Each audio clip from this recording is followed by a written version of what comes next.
Kisah Abu Nawas. Abu Nawas memiliki nama asli Abu Ali Al-Hasan bin Hani Al-Hakami, seorang pujangga Arab yang dilahirkan di kota Ahvaz, Persia, yang merupakan tokoh sufi yang sangat jenaka dan salah satu sufi yang termasyhur yang suka mengerjai raja dan manusia. Ternyata ada kisah sang sufi Abu Nawas yang juga mengerjai malaikat yang menanyakan di alam kubur. Abu Nawas pernah berwasiat kepada istri dan anaknya agar ketika Abu Nawas meninggal, dia meminta diberikan kain kafan yang sudah sangat kusam sekali. Demikianlah saat dia meninggal, Abu Nawas dicarikan kain kafan yang sangat kusam sebagai pembungkus jenazah Abu Nawas. Sesaat setelah dikuburkan dan ditalkinkan, ruh Abu Nawas sendiri di dalam kuburnya. Tidak lama kemudian datanglah dua malaikat yang akan mengajukan pertanyaan-pertanyaan kepada Abu Nawas. Melihat Abu Nawas pakai kain kafan yang sangat lusuh, kedua malaikat berdebat tentang ruh yang mereka datangi. Satu malaikat meragukan, betulkah lubang kuburan yang mereka datangi masuki oleh penghuni yang baru. Yang satunya lagi juga bersikeras bahwa sesuai catatan yang dipegang, kuburan yang mereka datangi memang betul-betul baru diisi oleh ruh orang yang meninggal. Keduanya berdebat cukup lama sekali dan keduanya akhirnya memutuskan tetap menanyai ruh Abu Nawas di dalam kuburnya. Malaikat bertanya, "Siapa Tuhanmu?" Ujar sang malaikat kepada Abu Nawas. Abu Nawas tak langsung menjawab. Setelah hening sesaat, lalu Abu Nawas menyaut, "Apa kalian tidak salah alamat? Lihat, kain kafanku ini kan sudah usang. Berarti aku ini penghuni lama, iya kan?" Kedua malaikat terdiam, memandangi Abu Nawas sekujur tubuhnya. Memang kain kafan yang dipakainya sangat usang, namun tanahnya masih baru. Keduanya bertanya-tanya, apa mereka sedang dikibuli oleh seorang Abu Nawas.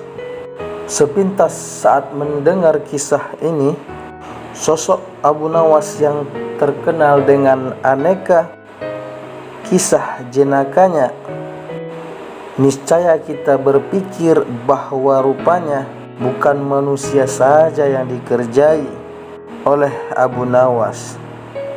Malaikat pun tidak luput dengan keisengan ahli sufi tersebut.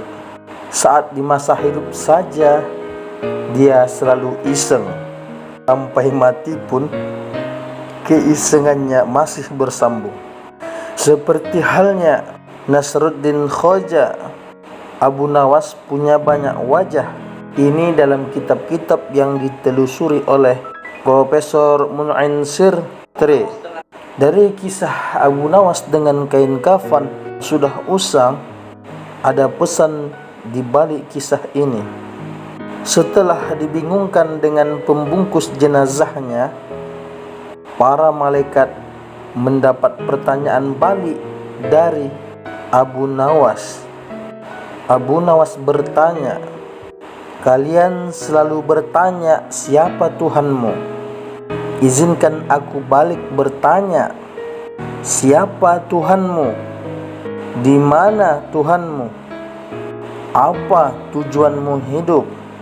Kata Abu Nawas, "Kalau kalian bertanya kepadaku pertanyaan-pertanyaan ini, kalian salah alamat. Kenapa salah alamat? Orang yang bertanya siapa Tuhanmu berarti meragukan keberadaannya, bahkan meragukan dirinya sendiri. Bagaimana dia bisa bertanya kepada orang lain siapa Tuhan orang itu, padahal tidak sekejap pun, tidak sedetik pun terlepas dari si penanya. Tuhan itu sekaligus penanya yang ditanya, bahkan pertanyaan itu sendiri. Tidakkah kalian lihat diriku ini adalah diri yang telah kembali sebelum ajal datang. Aku sudah mati sebelum mati. Karena itu, kalau kalian bertanya siapa Tuhanmu pada orang yang telah mati sebelum mati, berarti kalian ini tidak mengenal diri kalian sendiri. Atau yang disebut juga dalam hadis aku telah ribuan kali bertanya kepada diriku sendiri, siapa Tuhanku, di mana Tuhanku. Aku telah mendapatkan jawabannya. Jawabannya justru berbalik kepada si penanya itu sendiri. Jangan-jangan kamu mempertuhankan dirimu sendiri. Bila iya, apa bedanya kamu dengan Fir'aun? Kamu merupakan Fir'aun tanpa singgasana, tapi klaimmu sama saja. Kamu mempertuhankan hawa nafsumu sendiri. Karena itu, kuhabiskan waktuku melawan hawa nafsuku. Kalian para malaikat, mana tahu apa itu hawa nafsu? Kami manusia selalu diombang-ambingkan dengan hawa nafsu. Dalam kehidupanku, aku pernah melakukan dosa. Ini digiring oleh hawa nafsu. Lantas aku bertaubat. Air mataku bercucuran memohon ampun. Sesudahnya aku menjadi ahli ibadah. Ini pun masih dirasuki oleh hawa nafsu. Hawa nafsu apa? Merasa paling ahli ibadah sejagat raya. Nah, apa bedanya dengan kesombongan iblis? Sama kan? Hawa nafsu sangatlah halus. Berbuat dosa bagian dari hawa nafsu. Beribadah pun bila timbul kebanggaan juga diperosokkan oleh hawa nafsu. Kalian rupanya kurang mengamati kenyataan ini. Sebentar, kenapa kami yang malah kau ceramahi, wahai Abu Nawas? Sergah seorang malaikat. Abu Nawas berkata, mulutku bergerak sendiri. Aku hanya menjadi penyampai pesan. Pesan ini keluar dari apa yang telah dihayati oleh jasadku dan mengisi seluruh relung ruhku. Tidak penting apa yang akan terjadi kemudian, kata Abu Nawas. Yang terpenting adalah pesannya. Dan kain kafan usang, bahwa kain kafan usang tak lain adalah simbol kematian yang dilakoni sebelum ajal tiba. Inilah pesan utama dari hikmah yang diyakini sebagai hadis oleh kaum Sufi. Matilah engkau sebelum mati.